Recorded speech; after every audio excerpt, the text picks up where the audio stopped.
Well, welcome to the Business Spotlight series. My name is Tanner O'Brien. I'm a senior partner here at Action Coach in Central Texas. Today, I'm sitting down with Jared Haas, who's the owner of Black Rabbit. Excited to jump in, have some conversation about business, about this crazy entrepreneurial journey that many of us find ourselves on. So first off, Jared, just thank you so much for taking the time to be here. Excited to dive into some of this conversation here. Why don't we just start with a little bit of background? Give us the 10,000 foot view of who you are and tell us about Black Rabbit. Yeah, well, appreciate you having me. Thank you. So Black Rabbit is a small boutique design build firm here in Austin, Texas. We focus on what I like to call authentic living environments. Excellent. And so tell us a little bit more about your background. How did this whole thing get started? What was your background before starting the business? Give us some of that context. Oh, where do we start? Conception. No, I started my career. Well, I went to school at Virginia Tech for architecture. Started my career in the DC area. Worked in Florida. Worked for a few residential and commercial architecture firms before moving to Austin, where I worked for what's considered a general practitioner firm, residential and commercial combined. And I loved it. I love both aspects of it. And when I went out on my own, just like any business owner, you pull from what you know, and try to discard some of the negative aspects and focus on the positive. And I really like doing residential. I like doing commercial. My whole belief is that they shouldn't be mutually exclusive, but that's a whole other topic. So we do residential, we do commercial projects. The practice, let's see, actually started off as Unbox Studio back 12 years ago. If I'm doing my numbers right. It's been about 12 years. And then about 5 years ago, maybe 6 years ago, we rebranded to Black Rabbit to encompass being a design build and more vertically integrated holistic firm, so we can try to execute these authentic projects as much as possible. Very cool. And when you took that leap and jumped out on your own, did you go completely by yourself? Did you have a business partner that you jumped in with? As you've grown, have you taken on additional, board members, anything else like that? Or kind of what does that story looked like for you as you took this leap and went out on your own? Yeah, no, just hearing the word board members is funny. But no, we're a very, very small boutique firm. There's four of us, and it's started off just myself. Partners would be great, but I think architects in general have a hard time playing nice with each other. So it's actually pretty common for us to be out on our own and being a sole prop, which is what I am. Yeah, so right now we have three employees, four including myself. Going on my own was, yeah, it was a risky venture, but for some reason I wasn't scared about it. It was definitely daunting, but when I did it, it actually felt like a relief. It was more of a product of 2008 to 2010, when obviously the economic crisis destroyed a lot of businesses. The firm I'd been working for included just imploded essentially. And I started consulting with other firms and just realizing I just wasn't enjoying it, to be honest. And I was actually had a great job consulting with a firm, and things were going well. They asked me to move to full time. The economy started shifting a little bit, and I said, I'm just gonna do it. I think now's the time. And it was probably one of the smartest dumb decisions I've ever made. I had no clients. I had no prospects of clients. I didn't really have much. I didn't have a savings really.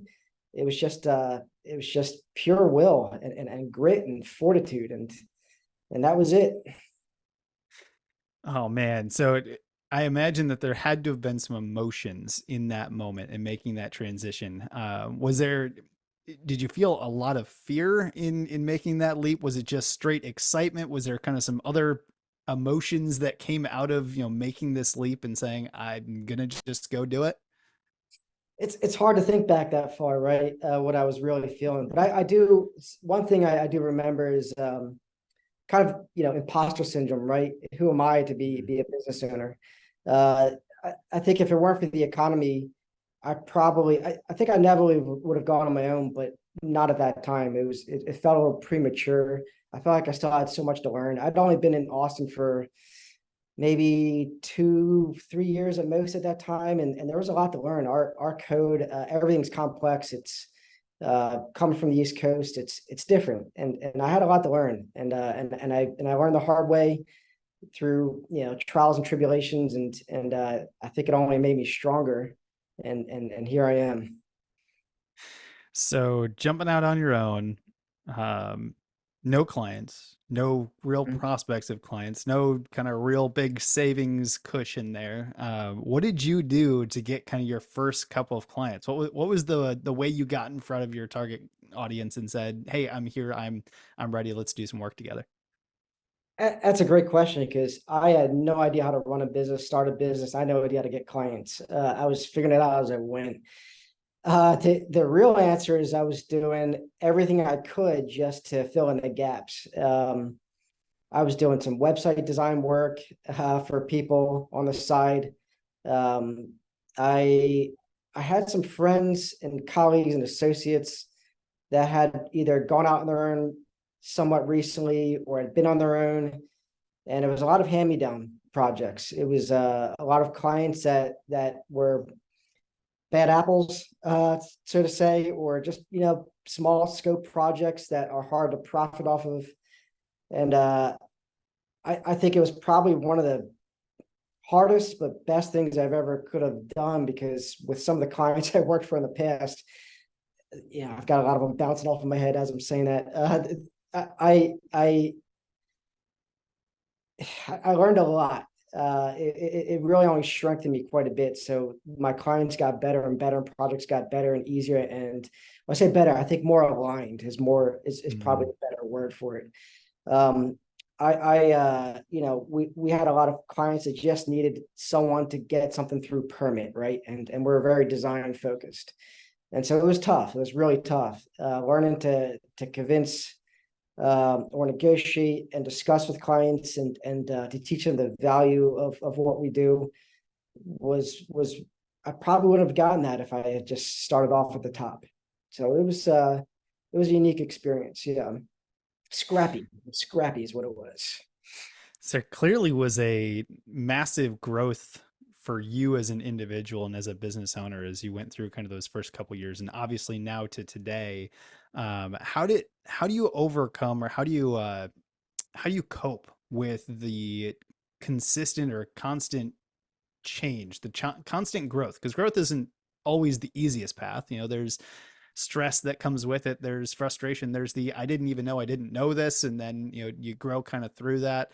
It's not always the most comfortable thing to go through. How have you found to has worked best for you to kind of overcome some of that discomfort as you grew as a business owner?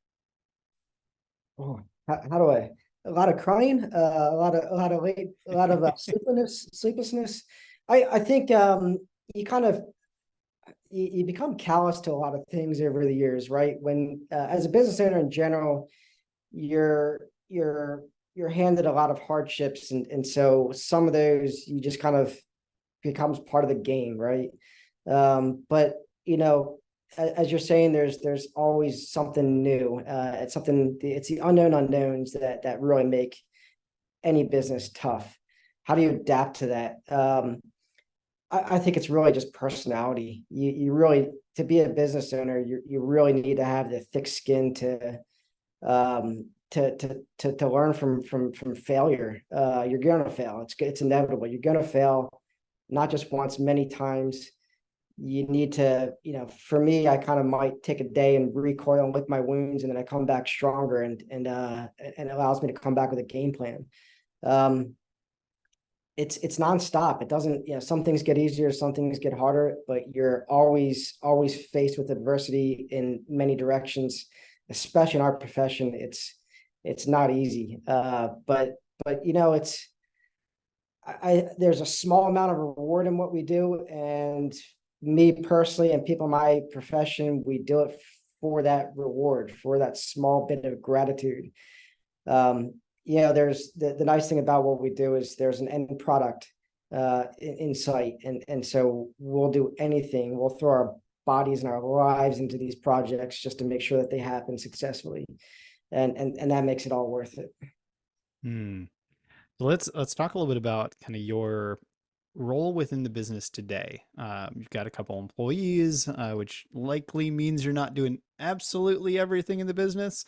But I'm curious, how many different hats do you get to wear in the business today, or what are the different roles that you currently kind of have your hands in and are working through as the owner of the business?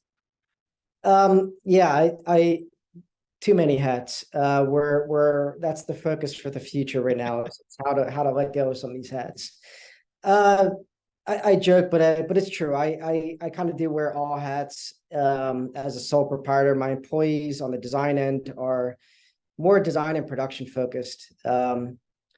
I'll pull them away to help out with some marketing, advertising, maybe something with accounting, things like that. But the rest is it's on me to find clients, et cetera, et cetera. Our senior level employees obviously have more. We empower everybody as much as possible, but our more senior level employees, people that have been in the industry a little bit longer, tend to gravitate more towards the managerial kind of aspects of things. But I I tend to I have a lot of knowledge, especially with City of Austin code, architecture code that they don't teach you in school. You really need to learn through the profession. So I spend a large amount of my time mentoring and teaching employees to get them to the place that they need to be competently to be able to design projects. Hmm. So when you look at the workload that's on you today, do you have a hat or a role that you love above all else? And if you can keep that one as long as possible, that's gonna be the one you keep. And on the other side, like what's the next one to go? You're like, as soon as I can give this one away, that I'm getting rid of this one. That's that's actually a great question. The reason why I signed up for architecture is to do architecture, right? But the sad reality is that it's such a small percentage of what I get to do as a business owner, with employees especially. But I that's the greatest thing is getting in and diving in and doing the design work, right? When we first have a client and we come up with that initial schematic design, that idea that clicks. Oh, it's the greatest feeling ever. I it's usually I'm a late night person. I'm not a morning person at all. So when the employees leave after 5, 6 o'clock, it's just me and that computer, and that's when I can get in my mind space and focus and do actual design work on occasion. And that's the best feeling ever. But the the longer I've been doing this, the older I get, the more I'm willing to let go of that design work and focus on growing the business and in the so many different directions that we're heading. So it's so slowly getting there, slowly giving away some of these hats. Beautiful. I always like to take a moment and just ask the general question of who primarily does your business serve. And the way I like to kind of frame this one up is, if I'm sitting in the audience and I'm watching this later on, how do I know I'm a really good fit to work with y'all, or I might know somebody in my network that I can refer over to you? There's a lot of modern design firms, design build firms. I think it's someone that really can honestly just look at our portfolio and see the difference. There's someone that wants a more customized, catered experience that's looking for something a little bit more meaningful. Our designs are very purist. Someone that really values the concept of authenticity, using some old world values with modern techniques, possibly. Um, I think design kind of speaks for itself. It really needs to click with you. There's a lot of people. We're not for everybody. If you go to our website, it just may look modern to you. You can't really tell the difference between us and any other firm. We're probably not the best fit, but there's a lot of the clients that we have really appreciate our work, really appreciate what we do. They understand the authentic living principles. It speaks to them. They get it. They get us, and clients usually end up becoming friends. We're very aligned on many levels. It's a whole lifestyle choice, really. So yeah, it's like I said, it's not we're not really catered for the masses, but we're kind of curated to a certain typology, and I think that's with a lot of businesses. Yeah, yeah, and actually that's a phenomenal segue into. I always love asking a few questions around marketing because it's an area of business that, unless you come with a massive background in marketing, is not always the easiest one to master up front as a business owner. So I always like to just ask some questions like what's worked, what hasn't worked, kind of what's been the philosophy in different industries, things like that. So I'm curious, as you've grown, and especially over the last couple of years, what is your current philosophy to marketing? How do y'all get your name out there in front of the clients that you want to do business with? I'm not sure if you've ever interviewed someone in my profession. It's we're unique, right? And not just the design profession, but specifically what we do, and architecture and construction a little bit. But let me give you an example. I have a friend that's a landscape architect that I met here when he started his business in Austin 5 6 years ago, and it was real easy for him. I wouldn't say easy. It was easier for him. He followed architects. Architects hire landscape architects, or they put them in front of the clients. We don't have that. There's no one really to follow. We have to kind of spread thin, and it's just a lot of times it's by happenstance, right? Um, Marketing, historically speaking, the way other businesses doing it, tech or product focused businesses, we're a service industry profession, so it's really hard to advertise things like that. So word of mouth is historically always been the best, and I don't want to say easiest, but always been the best, and um, probably our number one source of clients, right? When you get a referral from somebody, again, in any industry, it's usually pretty solid. I've done we've had a lot of things published in the past, and it's great. It feels great. It's great on the ego, right? But the reality is, actually, let me preface that with a story, right? And we when I first went out on my own, we had a project. It was a small cabin. It was about 600 square feet on the lake. The site was just incredible, and it was just the timing was great. The whole small house movement was really dominant in a lot of publications, and you saw it everywhere. And so our house just hit the timing right. It was published literally everywhere. Um, Especially all the architecture magazines were in Dwell and Dezeen and Arc Daily and everything. And this is my second year on my own. And I just remember telling the office, batten down the hatches, here it comes. I need to hire 10 employees. Um, ramp up the systems, let's go. And not much, right? So we got literally thousands and thousands, not hundreds, thousands of inquiries about projects. But the inquiries were really not very sophisticated. It was a lot of just general questions and unrealistic expectations about what we do and what the process is and how much time and effort and costly projects are. And so literally none of these projects panned out. So publications are great. It puts us out there. It's kind of a, if you have different points of touch, it's another point of touch, but there's nothing beats a good old fashioned referral. I mentioned there's not really anyone that we can follow, but there's, in terms of professions, realtors are at the front of the lines a lot of times. So when we get a realtor referral, it's usually someone that's pretty serious. And not only that, the realtors in my network, and I have a lot of them, they can cater your recommendation. Oh, so you're just kind of looking for bigger, faster, cheaper, modern. Well, here, let me put you in front of this guy. But oh, you want something that's a little bit more authentic, a little bit more meaningful. Okay, I can put you in front of this guy. And so that's probably one of our best. If I had to pinpoint one source, it might be there. Dang, I got some questions on that. So Yeah. I'll start with the publication side of things and getting a tremendous amount of inquiries, even if they weren't all panning out into things that were like really solid at that point in time. Um, Did you have a process, or like what did you do to nurture all those leads, to provide them information over a long period of time? I know that your industry is typically a longer sales cycle. People have to kind of be ready for a project before they're actually ready for it. Uh, Talk to me about what y'all did, if anything, kind of with having so many inquiries come in. How did you nurture them longer term? Yeah, it was a big lesson for me.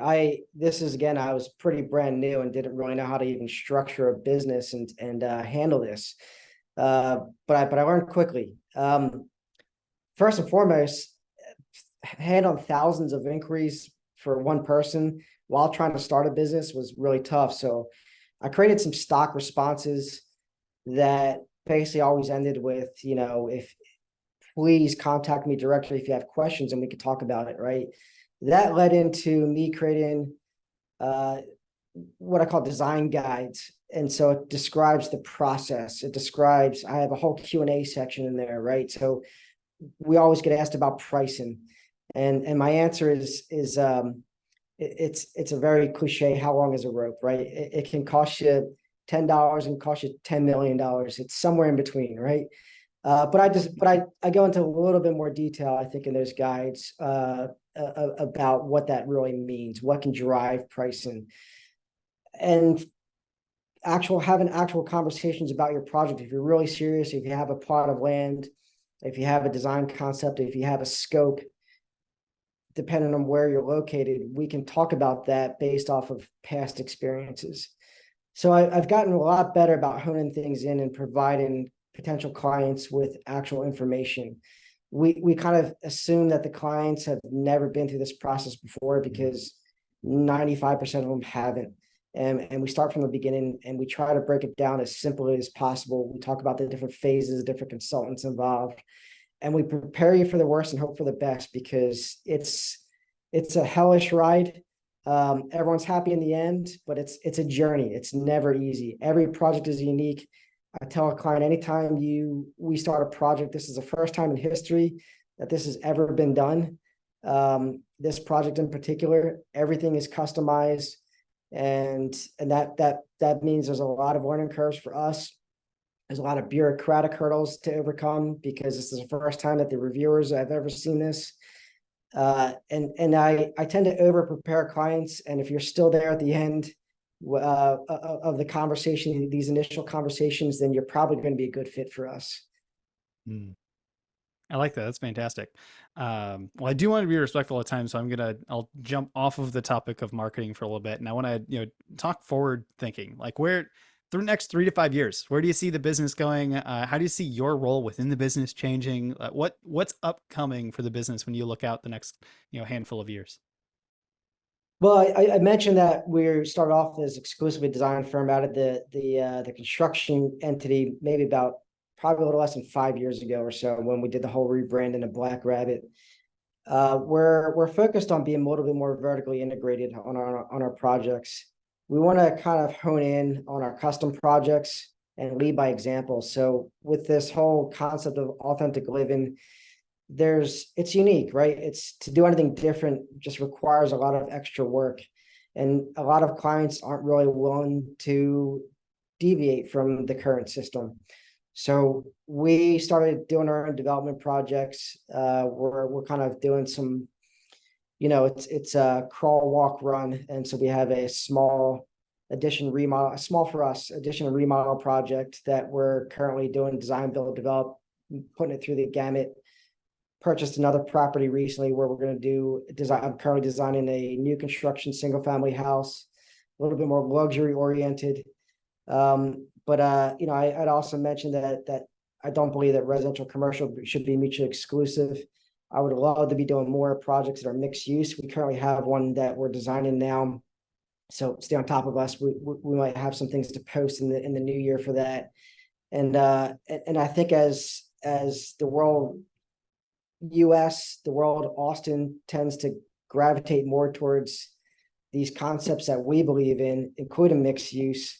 We're focusing more on that, but at the same time, we want to focus on things that are just authentic living, right? So if someone comes to us and says, "Hey, I want to do a new construction single family house," 10,000 square feet, there's a lot of these principles can't be applied to it.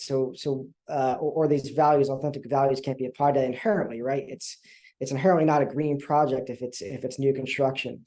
But our point is, if you're going to do something new, if you're going to do something 10,000 square feet, I broke those down into 6 different principles so we can kind of, cherry pick some of these principles and apply those to the project. So if you're going to do something that's not green, maybe we can make it more green than not. So we're honing in more on projects like that allow us to add more and more principles to our work and our quality of work. I love that. That's absolutely fantastic. Excited to see some of that, upcoming as you continue down that path. Um, I want to shift us over to a few rapid fire questions, really just kind of pull out some additional wisdom nuggets for the audience here. So I've got 4 of them in total. First one, when you look at your journey through building this business, through kind of life before, what would you say for you has been your key to success? I started to mention this a little bit before. I would say grit and fortitude, above and beyond. You can be the most talented person on the planet. It really doesn't matter. It's really about, I think success is really just built upon a bunch of failures, right? And it's what you do with those failures. You can, you can put your tail between your legs and walk away from it. And that's why a lot of businesses fail. Or you can pivot, you can learn from that and pivot. And you're gonna fail. It's inevitable, and you're gonna fail again after that. And for every one success, you might have 50 failures. It's just inevitable. We only see the success stories. We don't see the failures behind a lot of these businesses. It happens to all of us, but it's what you do with those failures. And if you don't have the grit, if you don't have the fortitude for what you're doing, it's probably, your chosen business probably isn't for you. It's not for everybody. It's tough. But yeah, I've been through a lot, and I've learned a lot. And if you're not failing, you're not succeeding. It's really about just kind of learning from your mistakes. I love that. Shift the question a little bit on advice. If you could just leave only one piece of advice for other business owners or other entrepreneurs out there, what piece of advice would you give them? Um, it's pretty much a lot of what I just said, right? I think if you maybe I'll put in an example. I really enjoyed playing soccer as a kid, and even had training to the point where we thought maybe as a kid I could be on a pro track. But as much grit and fortitude as I might have, it wasn't for soccer, right? It was, and I didn't find my calling until college, really.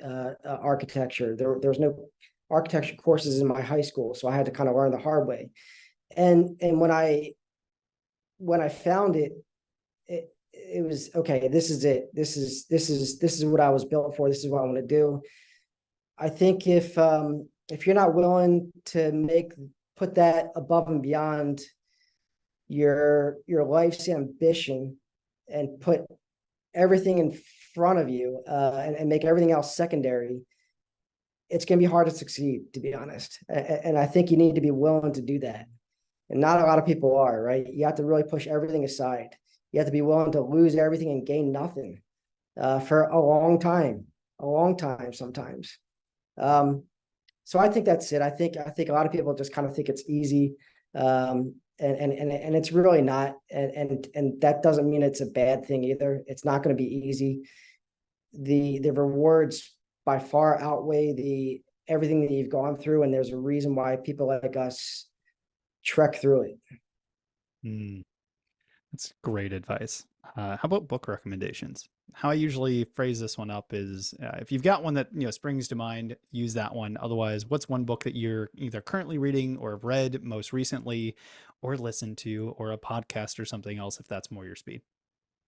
Ooh, I listen to a lot of podcasts, right? But that's what all of us cool kids do nowadays, right? More so.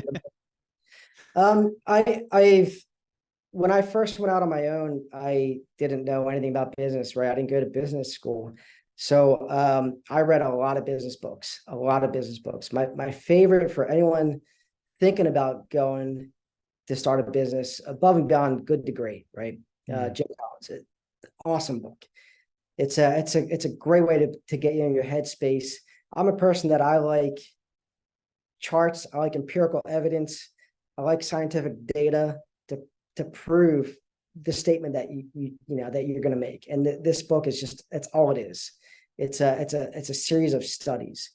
And along the same vein, I'm currently halfway through a book called A Country of Cities. Um, Not for everybody, but if you're into new urbanism, if you're into green design, and by green design, I don't mean a single family house with solar panels. I mean what really truly means to be green in terms of infrastructure, mostly in terms of urban planning more than anything. It's a fantastic book with just beautiful charts. I mean, beautiful charts. Who doesn't love a good chart, right? Or maybe it's just I don't know. It's fantastic. I love that. That's so awesome. Here's a fun question for you. If you could take a little bit of magic dust and you only can put it on one area in your business, you only get to choose one. That's the caveat here. Take a little bit of that magic dust and you sprinkle it over this one area in your business, and it'll be, magically 10 times better tomorrow when you wake up. Where would you choose to put that magic dust? That's impossible. I'd have to sprinkle it everywhere. You only get to choose one. I know that's, you make it tough. It's hard. There's always a lot of holes. I'd say I'd have to answer because it's the most immediate hole in my game right now is trying to find new talent.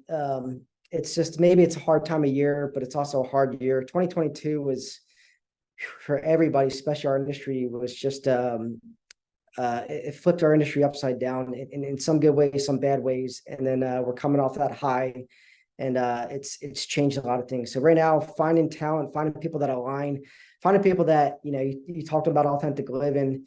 It's it's in them. They get it. You don't have to explain it to them. They get it and they want to do it. And those are the kinds of people that I like to bring on board. Hmm. I love that. Great place to put some magic.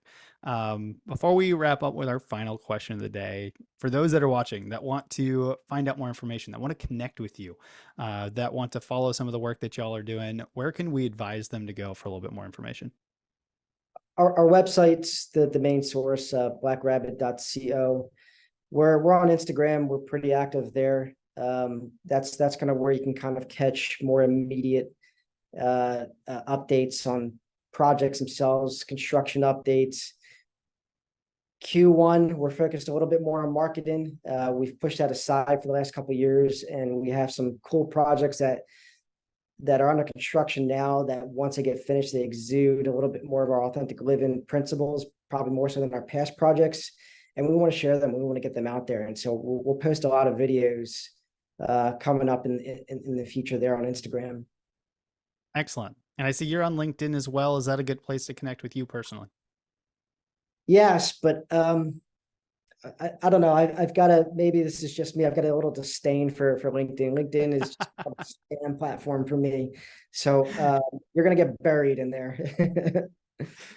Well, if anything, for those that are watching, I'll throw the LinkedIn link in there as well, just to connect, because I do like to have make connections on these things. If you're watching this thing, make sure you connect with others here in the Central Texas market. Make sure you send a message, and if you send the message that says, "Hey, saw you on the business spotlight. Great conversation. Just wanted to say hi," and maybe throw a connection request in there. But highly encourage everyone who's watching, go click the links. I'll put all of this in the video description below. Go check out the website, go check out the Instagram page. Make sure you give it a follow, and definitely do that as we move forward here. But Jared, as we wrap up, I like to end on one very specific question, and that is simply, what is most inspiring to you today?